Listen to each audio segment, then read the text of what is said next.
Sa video na ito, ituturo ko sa inyo ang idea kung paano magpatubo ng talong gamit ang mismong bunga. Madali lang itong gawin kaya tapusin mo ang video na ito upang magkaroon ka ng idea. Ang unang gagawin, kailangan nyo muna ng bunga ng talong, dapat ito'y magulang na para tumubo ito. Pagkatapos ay kailangan nyong tanggalin ang tangkay nito, magtira ng kahit 1 pulgada sa tangkay upang mabilis itong mag-germinate. Ang sunod ay putulin nyo na ang katawan nito ng at least 1/2 pulgada, ang haba lang ang itira sa bahaging may tangkay upang mas maagang makakasibol ang talbos dito.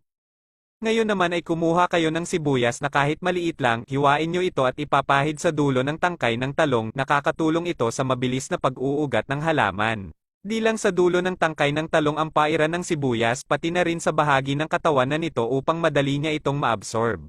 Pagkatapos ay kumuha kayo ng stick o piraso ng kawayan, itutusok nyo ito sa talong na inyong pinapatubo, 2 piraso ang itusok upang madali itong ipatong sa mangkok.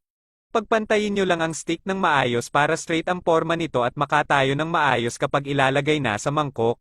Pagkatapos ay kumuha na kayo ng mangkok na sakto lang ang laki, lalagyan nyo ito ng tubig at maglalagay din ng konting asin na kahit 1 kutsara lang, ihalo sa tubig na paglagyan ng pinapatubo natin na talong.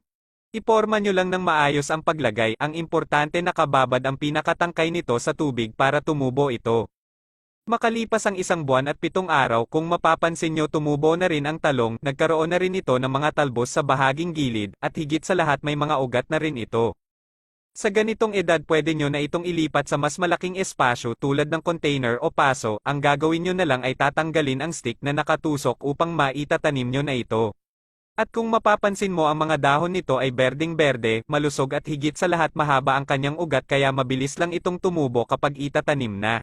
Kumuha ng paso na paglagyan ng lupa, dapat ang lupa na gagamitin mo ay pino na lupa at buhaghag, maglagay ng kahit kalahating lupa sa paso bago nyo ilagay ang talong na ating tinatanim upang makabaon ito ng maayos at di mapuputol ang kanyang mga ugat. Siksikin nyo lang maigi ang lupa sa ibabaw para matabonin ito ng maayos na sa ganun maganda ang pagtubo nito at pag-usbong ng kanyang mga ugat sa ilalim. Ang idea na ito nagmula pa sa ibang bansa na kung saan bunga na mismo ang pinapatubo para makakuha ng mahusay na binhi, isa itong pagsusuri at pag-aaral sa pagtatanim ng talong, ang resulta ay nakakamangha at successful.